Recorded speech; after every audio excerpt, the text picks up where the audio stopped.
Hey guys, welcome to Olivia's Blooms.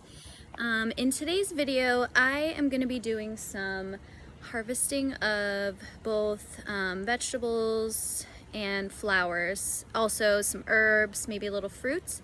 And I thought I would bring you guys along with me. Okay, so I'm starting with these flower buckets here, and these are actually ones I got for free from Trader Joe's.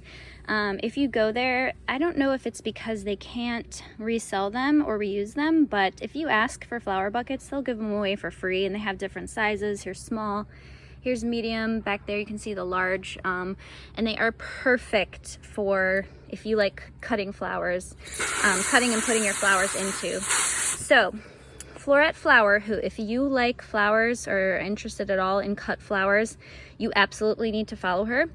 Her first piece of advice is make sure the buckets are so clean that you would drink out of them.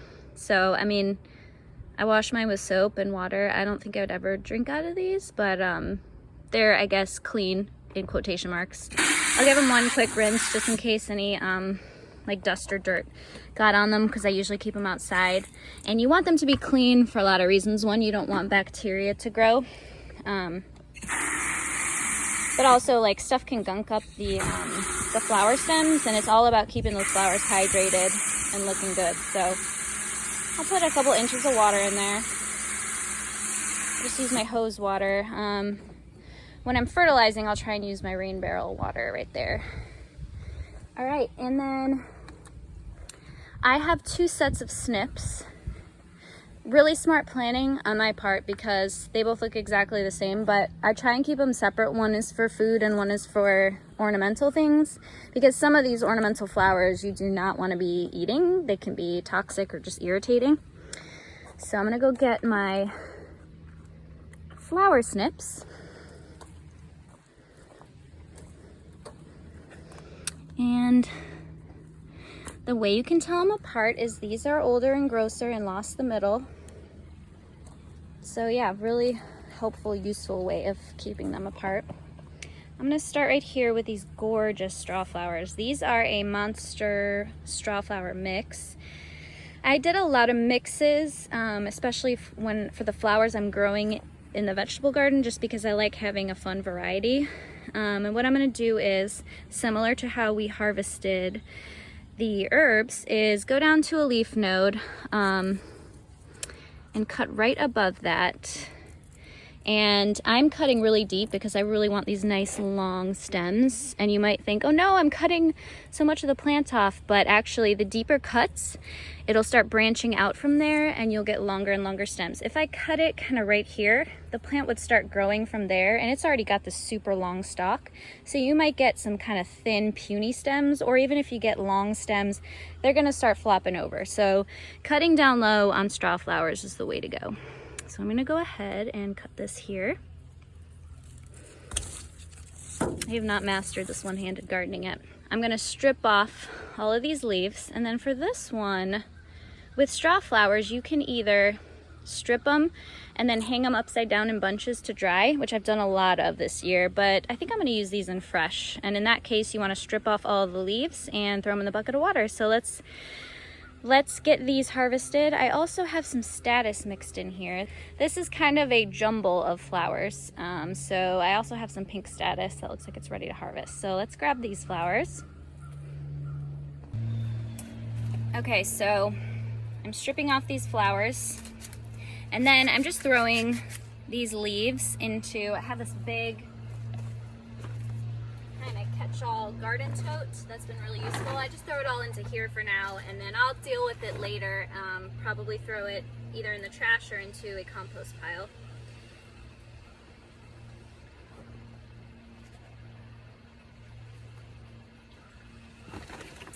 And then what I like to do is, if you're selling to a florist, you probably love these like really long stems. I don't need this long stem for what I use it for, which is mostly just flowers in my home or giving away to friends. So I might cut it shorter just so it fits nicely into the bucket. Also, sometimes some of the stems curve at the bottom. This one's not too bad, but if it really curves, it's sometimes nice to cut it right above where that curve is, so that having a straighter stem just helps ensure that it's staying in the water. So this one is just a little long, so I'll probably just cut it right there at an angle.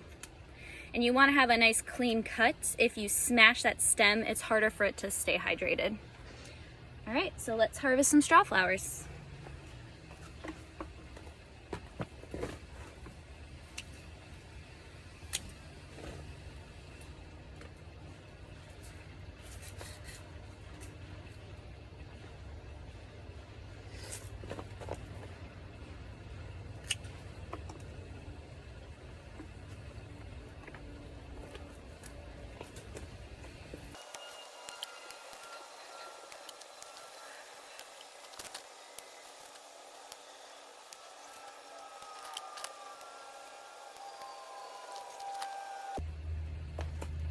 So if you aren't familiar with straw flowers, here's one that I threw away because it's not super perfect. But the reason they're sort of good for drying is they have this papery texture, and it's fun to touch. It's kind of a nice element in a bouquet if you like touching the flowers, smelling them, really interacting with them. And again, it's one thing I got my kid interested in, my youngest daughter. She likes to play with these, so good for kids as well. Okay, now we're going to move on to the snapdragon. So this small bed here is a bed I dedicated this spring to flowers. This is this huge monster, and there was actually several. That's where these empty spaces are. This is Dara, which is another type of flowering carrots, but a darker shade. I got these from Baker Creek. These plants got so massive, they kind of overshadowed everything else. And the flowers themselves weren't holding up super well in bouquets, so I took a couple of the bigger ones out, especially when they started to turn this color, so that my snapdragons could maybe have more sunshine, more airflow, because they were kind of starting to look puny. But I saved a couple plants, and again, I really like this green. Let's see if you can see that. This green dried. It's just such an interesting element, I think, in the bouquets, and that color goes well with so many things. So I'm going to cut some of these. I'm not sure I would plant this again next year. Here you can sort of see what the color of the flowers were. They were much bigger, but sort of that, that reddish color. Can't really see that really well, but yeah, I'm not sure I'm going to do these again. I think maybe I prefer the Queen Anne's lace white flowers. But okay, here's some examples of, I mean, they are pretty, but they were just drooping every time I put them in my flower buckets to condition overnight, and I probably could have rehydrated them, but I don't want to put that much effort into just my homegrown flowers. So beautiful though. Okay, so another reason I'm not a huge fan of these is I've found it hard to find the right timing for when to harvest. So if you catch it too late, these flowers, they'll just drop pollen everywhere. I don't know if you can see on my hand, like, and that kind of makes a mess in your house. Not that I care that much about it for my own purposes, but, you know, when they're dried like this, they don't really drop any kind of mess in your arrangement. So I cut snapdragons and I cut the Dara seed heads, I guess we could call them, the same way. You just go down low on a stem. I don't care as much about going super low on these guys, just because I'm going to be getting rid of this plant soon, so I'm not going to get much more stems out of it. But you cut it. These don't tend to have a lot of lower leaves. Just strip them and then throw them in the bucket. And then same with the snapdragons. Now, I should have mentioned this snapdragon, these are the Potomac mix, and these will come back, and you can pinch or not pinch. I pinched some of them, I didn't pinch others, so a lot of these are the secondary stems this late in the season. And we can talk more about pinching. Floret has a great video about pinching and why you do it and how you do it. So a lot of these snapdragons were pinched, which is why you're seeing a lot of stems, some of them a little bit smaller. But if you want it to keep producing stems, you again want to go down low on a leaf node and cut deep. So I'll probably cut this one down here, and then strip the leaves off and throw them in the bucket.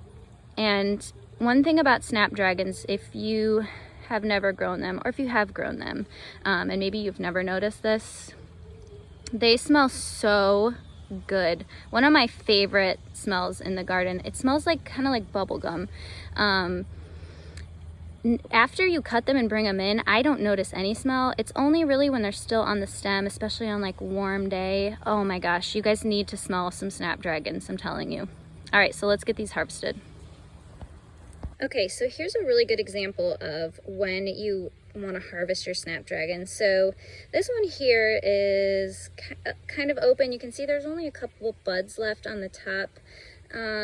Ideally you want to catch it a little before this, but you can harvest it at this stage. It's beautiful. It's just not going to last as long in the vase. This one here is sort of, I think, an ideal time you want to harvest it. You just want a couple flowers open on the bottom. Oh, look at that gorgeous orange and pink. And a lot of buds still yet to open. These will open most of the time in the vase. But if you can catch them at this stage, this is sort of perfect. This is the longest life you'll get out of them. This is another variety I'm growing called Maryland Plum Blossom, and isn't that gorgeous? It looks a lot like the apple blossom, but more of a plum throat versus like the apple blossom. I'll show you an example. It has like a lighter pinkish throat. Both equally gorgeous. And then the last variety of snapdragon I'm growing this year are these Madam Butterfly. These are the cherry blossom. People love the Madam Butterfly. They're supposedly pretty strong and grow throughout the season, and they have these beautiful double kind of flowers you can see there, but mine aren't doing great. That could be user error. The color's still gorgeous. I'm just not getting super long, thick stems on them, and a lot of the flowers are short, but still getting to enjoy them. Okay, here's what we have so far harvested. I'm trying to keep these in the shade. With cut flowers, you really want to keep them cool and not in sunlight or in any kind of light as much as possible. That just gives them the longest vase life. Again, if you leave them out in the hot weather or in direct sunlight, they tend to open up faster and not last quite as long. A little hard at this time of day, but I'll do my best to try and keep them in the shade. Now we're going to move on to my zinnia patch. These are mostly queen lime. I got some queen lime orange. I have some, it's a mix, so this looks like queen lime blush, lime with a pinkish center, more likely queen lime blush. I also have back here some ageratum. This is a Benary's giant coral. Again, I love coral colors, you'll see that a lot. And then my sweet peas back here are done, but again, saving those to try and save some of the seed pods. So I'll be cutting some ageratum and some zinnias from this section. Let's go ahead and do that.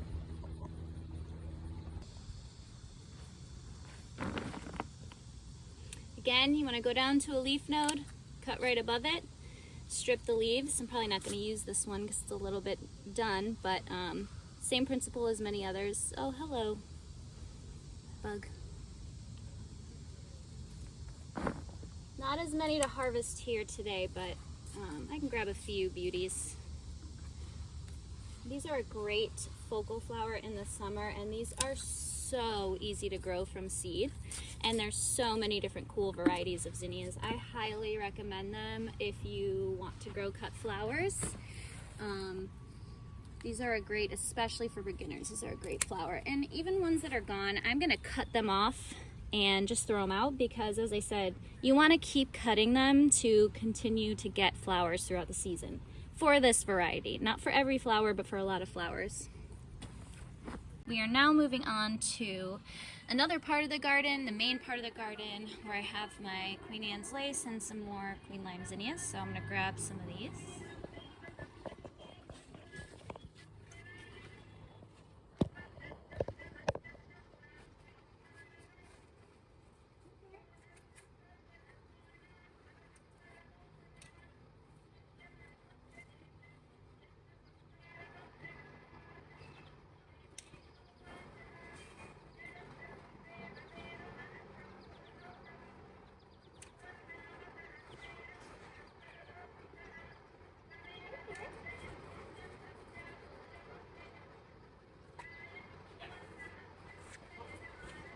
I'm not harvesting a ton of the Queen Anne's lace, hopefully you can see, but I am gonna grab this kind of stage that I really like, and I'm gonna see if I can get some of these to hold up just because that color is really pretty and the airiness adds some nice texture to bouquets. So this is what I grabbed from there.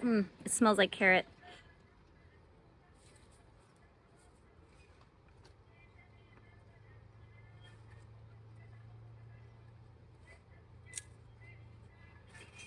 A great harvesting tip I learned with zinnias, oh, this lighting, do you like the fence shading? Perfect. Is the wiggle test. So if you're not sure when to harvest zinnias, it's not always obvious. You can wait and let them get a little more open than this. You can see some of the leaves are still opening up here, but if you shake it, see how this one's kind of sturdy? This one's ready to be harvested. It will stand up in a vase. If you shake a zinnia and the head's kind of floppy, you probably want to wait a little bit longer because that's going to be hard to work with in a flower arrangement. This is a gorgeous, I'm not sure if this is the orange series or not. Let's see if I can get some better lighting on it, but beautiful, just red, yellow, orange, lime, pink tones. I'm gonna grab this Cosmo. It's the first one I have available. These are also another great thing to add for a nice airy element. And I'm gonna cut that nice and deep, probably down here where my hand is. Again, to just encourage super long, beautiful stems. So let's cut this one. And I'm gonna take off these two side buds, sacrifice them for, let's get that down here, for the longer stems. And look at that nice, long, beautiful stem on that, and that is just gorgeous. This is it's one of the doubles from Gardener's Workshop.com. This will be a nice addition. Go ahead and throw that in the bucket. I'll probably clean that one inside since it's starting to get warm out. The last things I think I'm going to grab for today, even though these are very tempting, I'm going to leave these phlox in the garden so that we have something to look at in our landscape. Probably not gonna pick, I've got some Zinderella Peach and Zinderella Lilac. They have been struggling a little bit, I think because the soil has been so bad. They've been mostly singles too, not that beautiful fluffy double that most people look for when they are getting the Zinderella series, but I'll harvest a couple of these like little singles. They're cute little, not primary flowers, but sort of secondary flowers to tuck in. And then last, I'm going to cut some of these Benary's giant zinnias. These are gorgeous, and I think I've got a few of these ready. They'll give you a good example, I think, of the wiggle test. So let's see if this one, that's better. I think I'm going to cut that one. Let me show you this one. See how that head is just all over the place, whereas this one's a little more sturdy. These will hold up better in the vase. So let's get these last few, and then we can head on inside before it gets too hot.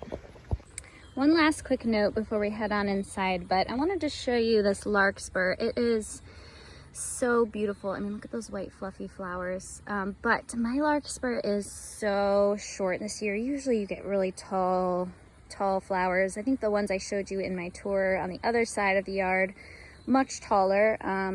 I think it's, again, just the poor soil quality, but I'm not upset about it. I'm going to let these guys go to seed, and then hopefully next year, you know, as we continue to improve the soil, they'll be even better. I did cut a few stems off these. I might even grab a couple of these white ones. They are just too pretty to resist.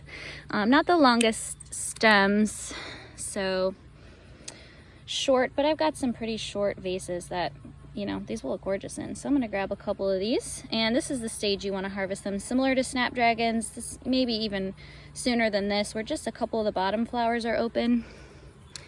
This one's a good example too. I'm going to grab this guy. And then the rest of these kind of side shoots, I'll just let them go to seed and spread themselves around. And larkspur's pretty good at that.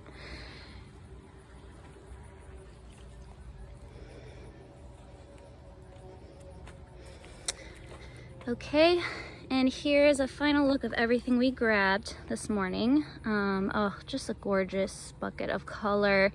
Now, I have another bucket I harvested yesterday. I'm getting probably about this much per day, maybe a little more if it rains a lot. I haven't been fertilizing as much as I'd like to just because I've been so busy, but hopefully we can bring these inside. I'm gonna let them sit in a cool, dark place, my basement, for a while. and just to let them hydrate and condition, and then we'll make some bouquets together. Hope you enjoyed harvesting with me today. Bye. This is kind of a humble jumble, I never use that word. And I like to harvest them when they're about,